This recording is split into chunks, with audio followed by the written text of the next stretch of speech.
everyone. Hello. Thank you for coming to the Purpose Me book launch event. This is the first of its kind for Purpose Me. Thank you so much for coming. And for those who don't know me, I'm your gracious host, Seth Andre Robinson, and also author of the Purpose Me book series. So today, you will not only witness the release of Purpose Me Volume 3, but you will also get a chance to hear from 4 main characters of the book who are here today to do a live monologue. So, let's get started. Well, it's harvest time. Time to reap what was sown in the early spring, during the spring and early summer. And this year, I decided to plant some tomatoes, some corn, even some cucumbers. But when the time came for me to reap what I've sown, all I got was this. Not tomatoes, not corn, not cucumbers, just this. Lemons.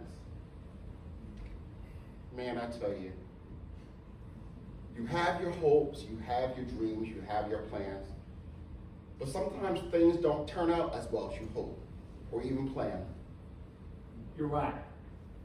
Sometimes things don't turn out as well as you hope or even plan. Sometimes they turn out even worse. Hello. My name is Kevin Hopkins, and I'm a character of the Purpose Me book series. I'm from Rock Hill, South Carolina. I was born in Rock Hill, South Carolina in 1780.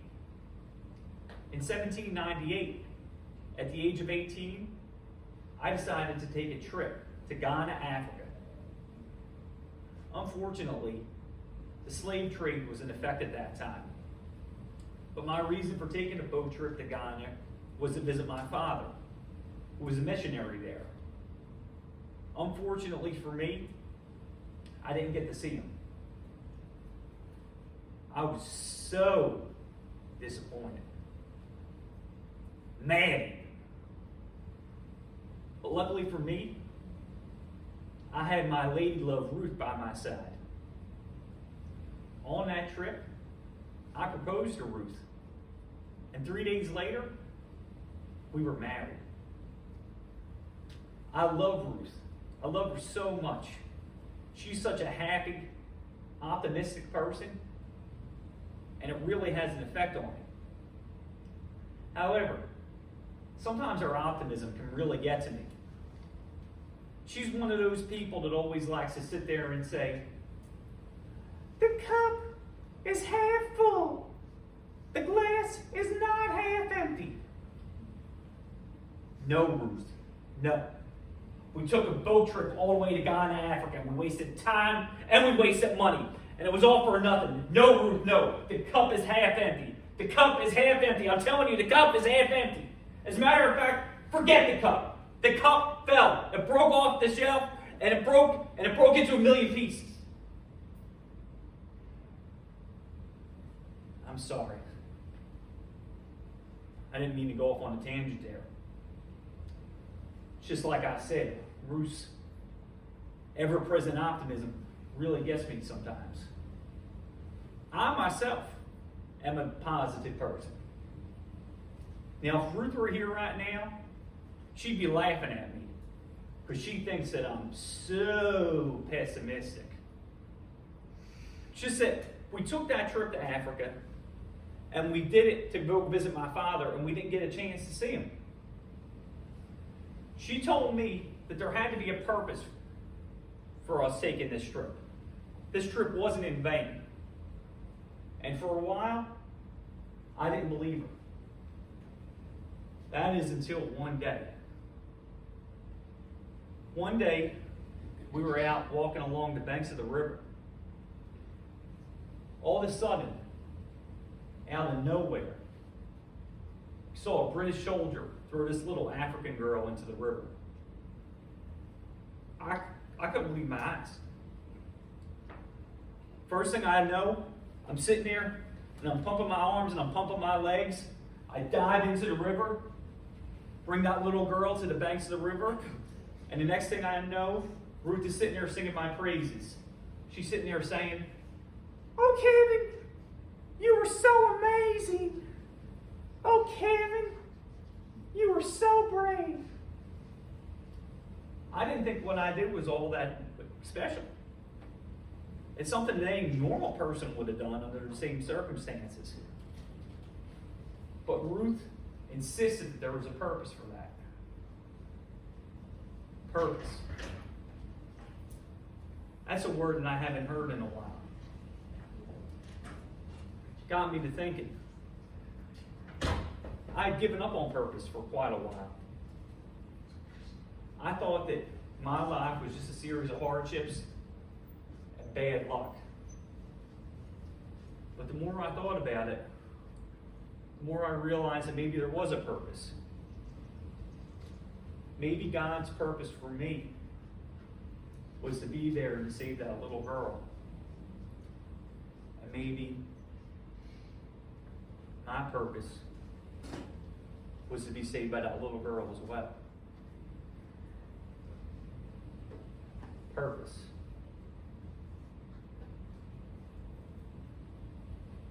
Purpose. Purpose. Me and the wonderful plan God has for me.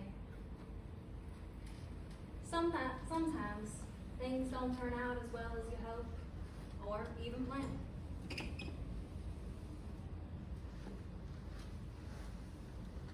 Sometimes they turn out even better. Hello, my name is Ruth. Hello, thank you. My name is Ruth, and I'm a character in the Purpose Me book series, and this is my story. I was born in Charlotte, North Carolina in 1780, and when I turned 18, I decided to accompany my companion, Kevin Hopkins, on a trip to Ghana, Africa. Now, the slave trade was still active at the time in Ghana, but even still, the adventure was a bliss. One day, while Kevin and I were standing by a riverbank, we saw this British soldier tossing this little African girl into the riverbank. I mean, how could someone be so mean, so cruel as to do such a thing? I guess that was one of the British soldiers who was part of the slave trade, because those soldiers didn't see the African kids as much of anything. So they just tossed them away. Now, I wasn't quite sure if Kevin had seen what had just happened. So I turned to him, and as I'm turning to him, I see he's already halfway to that riverbank. And he is running. And when he gets there, he dove into that river and he saved the little girl. Kevin was so amazing. He was so brave. And that's why I love him so much. Because even in the midst of darkness, he finds the courage to be the light. Now, like any other person, Kevin too has his faults. And his faults is that he can be such a negative person. Not just negative, but a whiner. I mean, from the moment we first found out that we'd gone to Africa and we wouldn't be able to see his father like we originally planned, he started to whine. Boo-hoo! We came all this way for nothing. Boo-hoo! We wasted so much time and money. Boo-hoo! Now I just want to go home. Boo-hoo.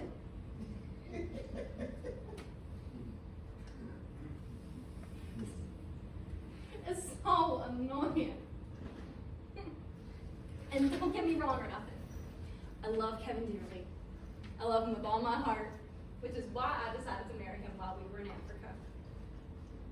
But sometimes his negative behavior drives me insane.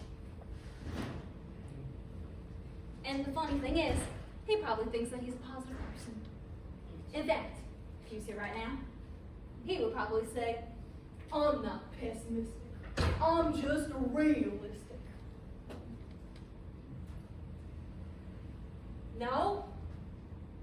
Kevin. No, you are a very negative person, Kevin. You are so negative that you would find fault with the rainbow. You are so negative that if we was to look up the word negative in the dictionary, it would say, see Kevin Hopkins. Yes, my love. I love you dearly. I do, but darn you sometimes. You are a negative person. Even after we saved that little girl, he had a hard time thinking that our trip to Africa was not a mistake. Well, so now that the little girl is safe, we decided to try to find her parents. And unfortunately, they were casualties of that horrible, horrible slave trade. So we took her in and we brought her back to where we would stay. She was so quiet, didn't say a word.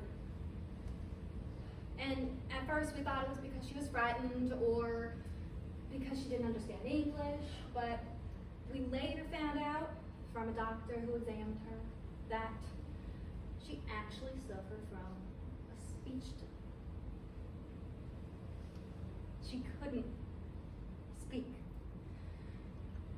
The poor little girl, she couldn't speak at all.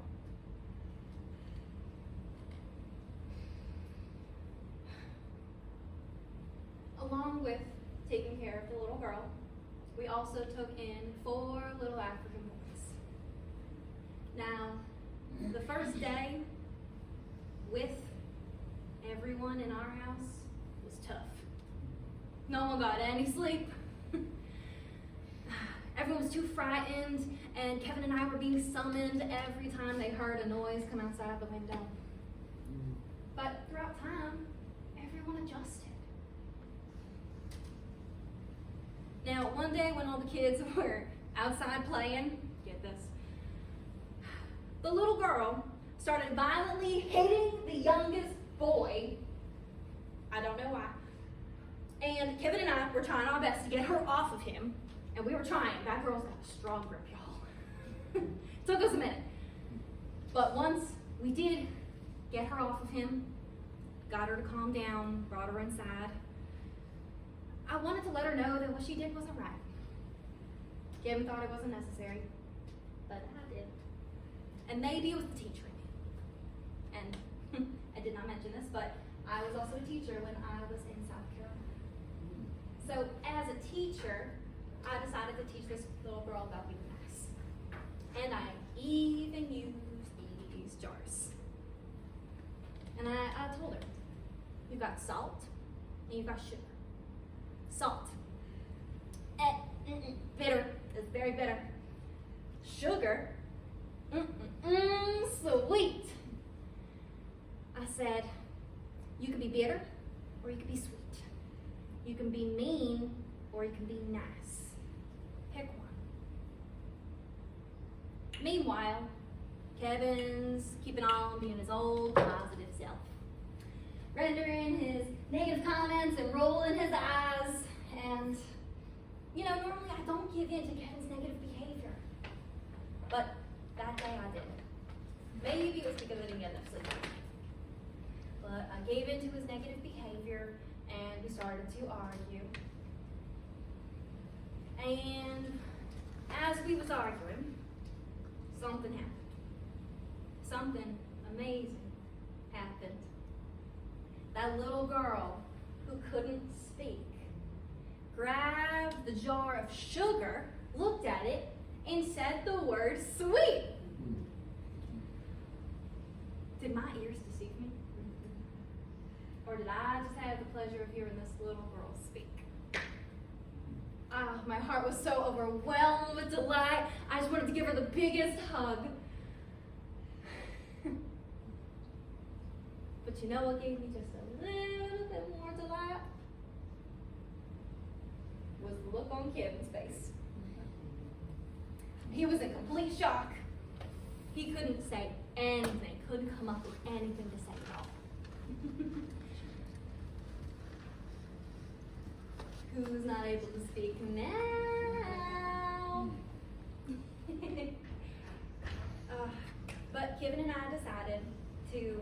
stay in Africa, and we raised those kids as if they were our very own. We didn't know their original names, so we gave them some new ones. And we named that littlest girl Karina. And with time, Karina's first word turned into two. And then a full sentence, and then a whole conversation. So yes, it became quite clear why we went to Africa. It was to take care of those children. And I was looking forward to all the wonderful things that I would be teaching them. But most of all, I was looking forward to all the wonderful things that they would be teaching me. So yes, I found God's purpose for me in Africa. Purpose. Me and all the troubles that I've had. You know, sometimes things don't go the way you plan or even hope for. And sometimes I don't understand why. My name is Karina, and I'm the main character of the Purpose Me book series, and this is my story. I was born in Ghana, Africa in 1792. And I was found by this wonderful couple, Kevin and Ruth, who later adopted me when I was 6 years old. Ruth taught me quite a few things. But one of the things that Ruth taught me was this statement. He is the God of the sunshine. He is the God of the rain. He is God in the light. And he is God even in the darkness.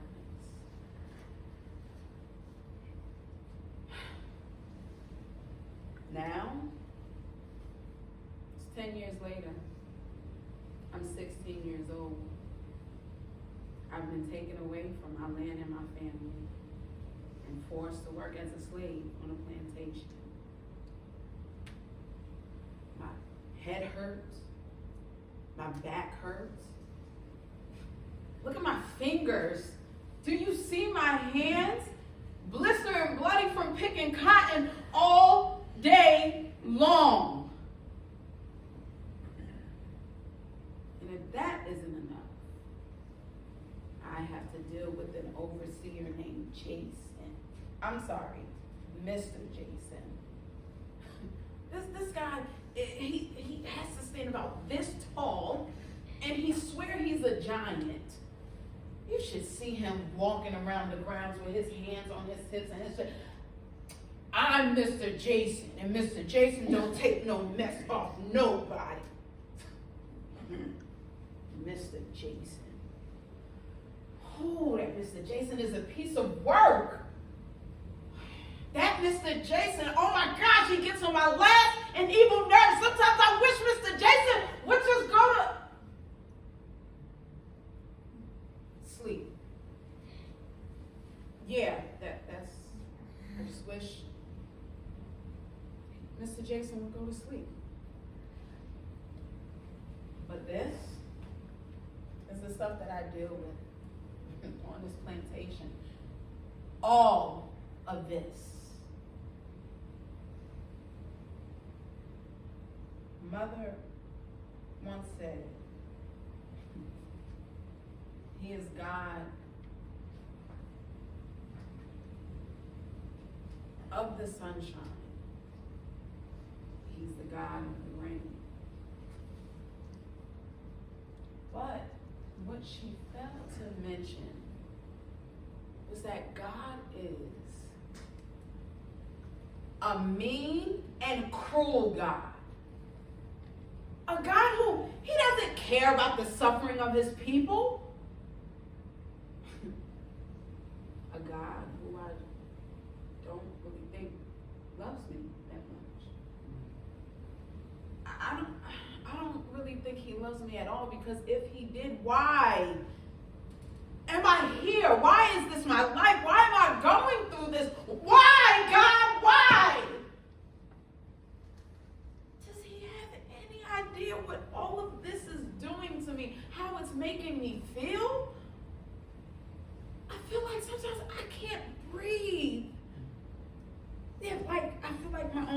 self-worthiness, my self-love, self-happiness. All of it is on borrowed time. It feels like I'm living a life where I can't live freely, dream freely, even obtain freely if I dare to do so. Because if I dare, I'd be punished. This life it makes me feel like I'm a flower that's being pressed down deep into the sand to become no more. This is how I feel. This is what this life is doing to me. This place that I'm in, it has me feeling like I'm surrounded by troubled waters, many troubled waters.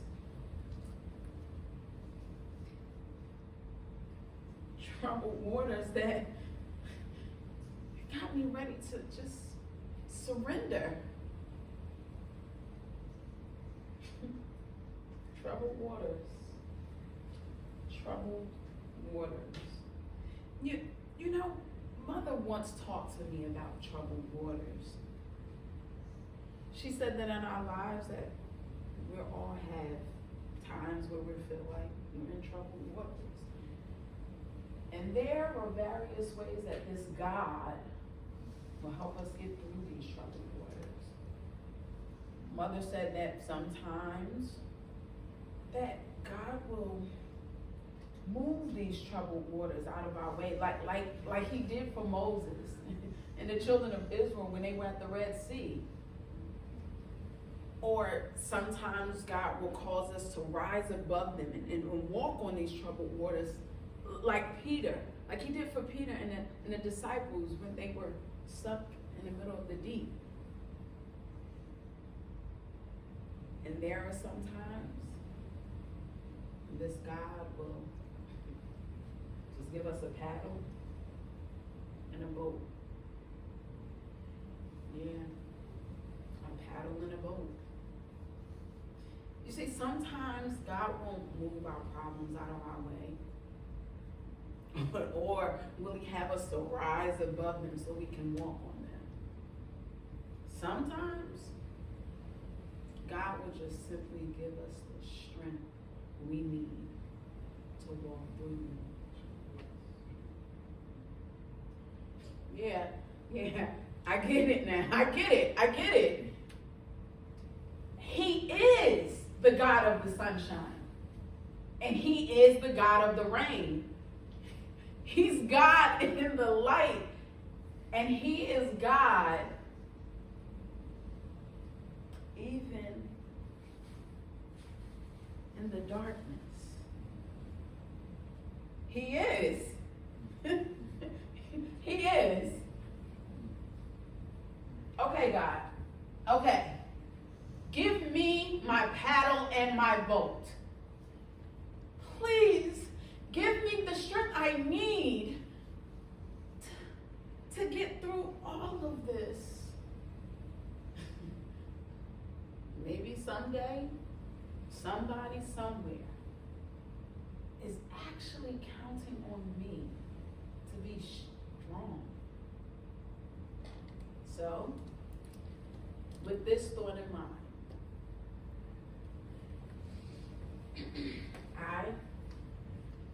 I'm going to stay strong.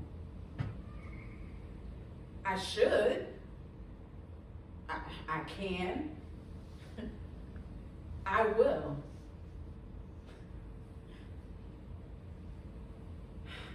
Done. Because now I know that who I am and what I'm going through actually serves a purpose. Purpose. Me, y'all. Me. That's my all-time favorite word. Me. Sometimes things don't go as well as you hope, or even as well as you plan. Sometimes you gotta make things happen. Hi y'all, I'm Corey Hopkins, and I am a character in the Purpose Me book series. I'm related to Karina. I am her great grandchild.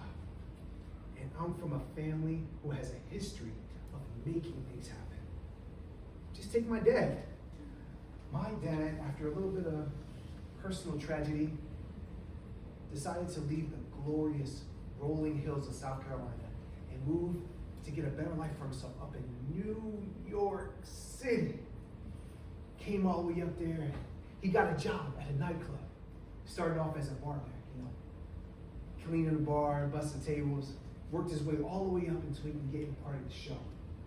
He's a part of the show. Now he's playing piano, and he's singing and everything. And that's where he meets my mom.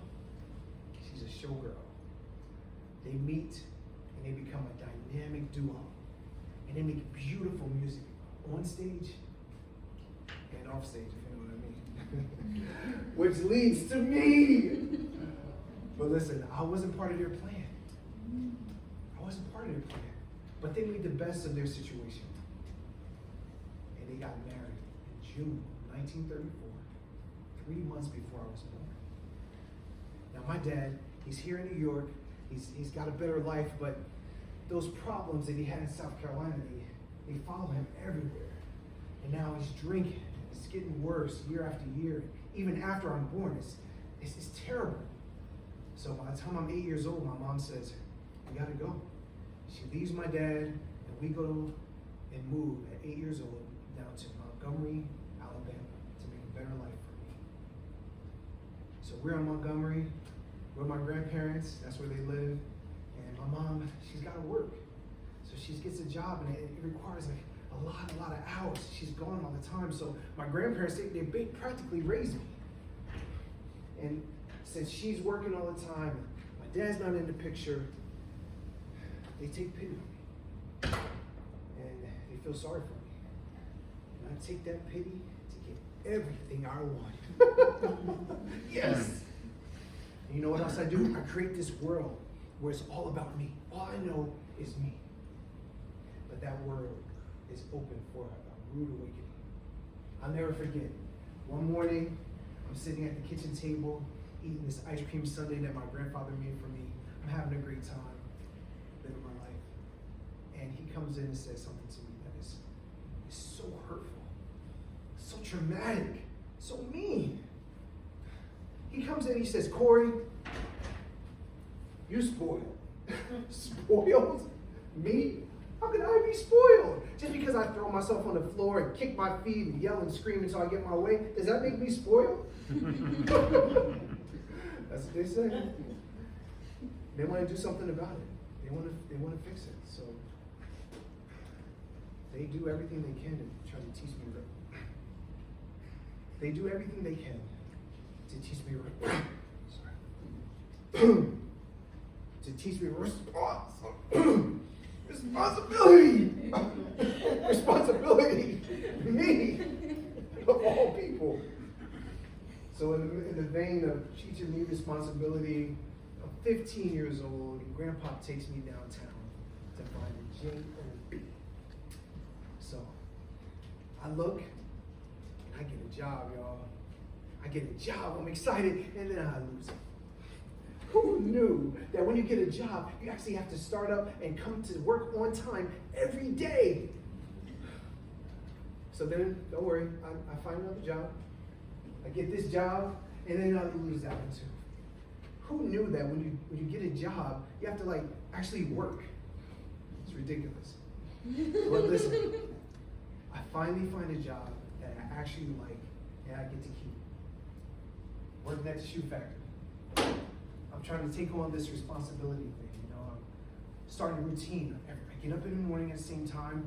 I get my clothes ready, get myself together so I can leave at a certain time, so I can get to the bus stop, so I can get to my office, to my job at a certain time. I'm becoming responsible. But I'm still kind of in that world of just me. one December morning, I'm ready, I'm going to work, I'm going to the bus stop, and those people I normally see at the bus stop, I see them walking. Well, why are they walking? Well, it's a bus stop, you know? And then not only are they walking, they're singing, "This little light of mine." Okay, what is that all about? Why are they singing? It's odd. So I get to the bus stop and I see this woman, beautiful woman, in all white. No marks on her clothes, just, I've never seen her before, but something in the back of my mind makes me think, maybe, do I know this woman? Could she be my greatest grandmother, Karina? No, that would be crazy. That would be crazy. But nonetheless, she decides to tell me what's going on. She says, there's a woman, a colored woman named Rosa Parks, who was coming home from work on the bus, and the bus driver told her to get up, get in the back of the bus. She refused. So they arrested her, and they threw her in jail. Because of all the commotion, a guy named Dr. Martin Luther King Jr., he decided to conduct a boycott of this bus company. During this boycott, you know, nobody wants to ride the bus. So this woman, an all white, precious woman, wants me to join the boycott. Me join the boycott. I don't have nothing to do with that boycott. I ride the bus, the colors right in the back, there ain't nothing new, that's how it's always been, as long as I can remember. I don't care where I ride, as long as I get where I'm going. It don't make no difference to me. But then she says something that really makes me think about this whole situation. It really changes the way I think. And she says, what if all the change in this world rested on the responsibility of your shoulders? Better yet, what if everybody in all the history of all the world thought like you did and didn't want to stand up and didn't want to make a change, didn't want to be responsible for a change? Where would we be then? I didn't want to admit it, but what she said made a lot of sense. You know, I'm so caught up in this world of me, I don't know what's going on. I don't know what's going outside. I don't even really care about what's going on with the people that's outside of my bubble. I'm ambiverse. Ambiverse, hey, don't worry, if you don't know what that is, ambiverse is a word that she taught me that day. It means unaware in African. And I was definitely unaware. I didn't know what was going on. I was so stuck in my own world. So I kind of decided to join the boycott. I joined it and I wanted to make a change. I wanted to be responsible.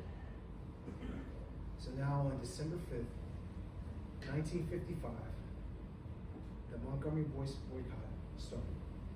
And here it is, I get word today, December 20th, 1956, that the boycott is over. The segregation is done. I'm feeling awesome. I had a part in this. I actually was responsible enough to get a part of this and help bring about a change. Sometimes things don't go as well as you hope, or as well as you plan. Sometimes you gotta go and make things happen. You know, that's what my life is all about now. Make things happen. Just like my daddy, just like my mom, my great-great-grandma, Karina. You make things happen. That's my plan, y'all. That's my purpose. Purpose? Me. Sometimes things don't go as well as you hope or even plan. Sometimes they turn out even worse. Sometimes they turn out even better. Sometimes stuff happens and you just don't understand why. So today was supposed to be a very unique event because the main reason that I gathered you all here today is the release of Purpose Me Volume 3. But when you're dealing with a publisher, things happen. They have their own agenda, they have their own schedule, and they're telling me, Seth, your books will not be ready until November 7th. That's what they told me. And I'm like, well, you know, I really need it November the 1st. I have my book launch November the 1st. Well, we won't be able to get to November the 7th. So, like we've been saying all along, sometimes things don't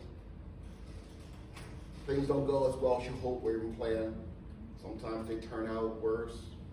Sometimes they turn out better. Sometimes they turn out, worse. Sometimes they turn out better. Sometimes stuff happens and you don't understand why. And sometimes you just have to make things happen.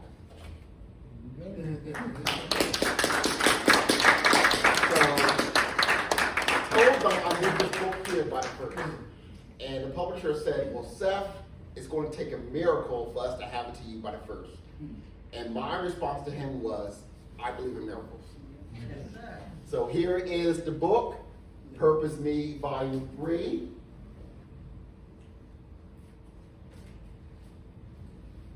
So I officially release to you Purpose Me, Volume 3, ladies and gentlemen. And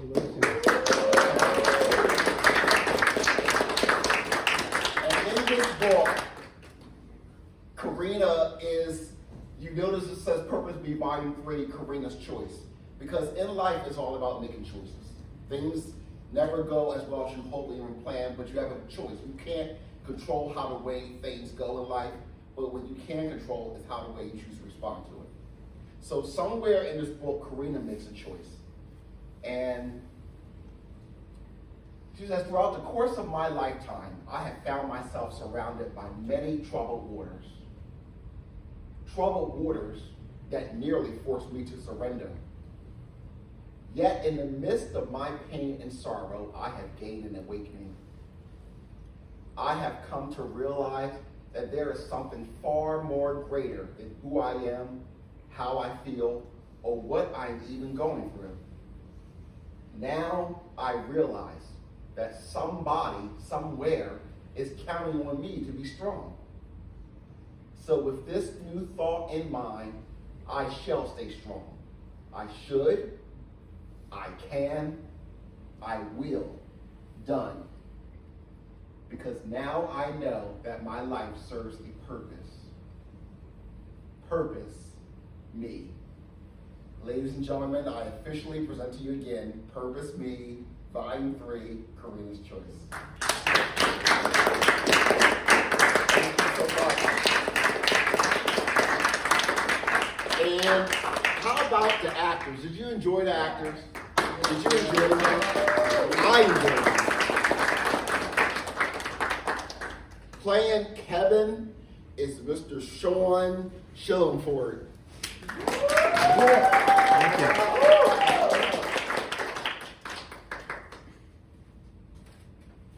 Thank you, sir. Playing Ruth is Miss Gianna. Please don't hate me. Carnivalino. Carnivalino.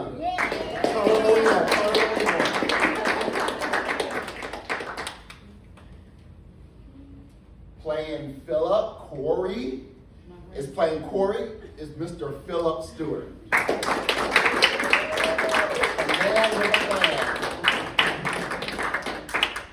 And last but certainly not least, playing the main character, Miss Karina, Miss Tears Hayes.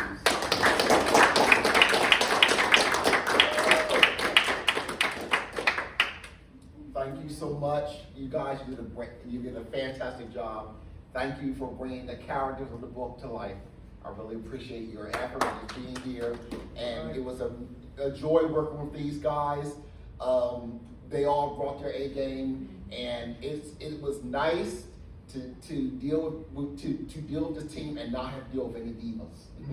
None of them were divas. They just was all like, they just came, they showed up at rehearsal, and when I said, okay, well you can work on this, you can work on that, it was like, okay, so they even made me feel God, they even made me feel like Tyler Perry. Okay? Now, I'm not Tyler Perry, but you know what? I'll take it. I'll get him eat that up. So, once again, thank you so much. You guys did a fantastic job. Thank you.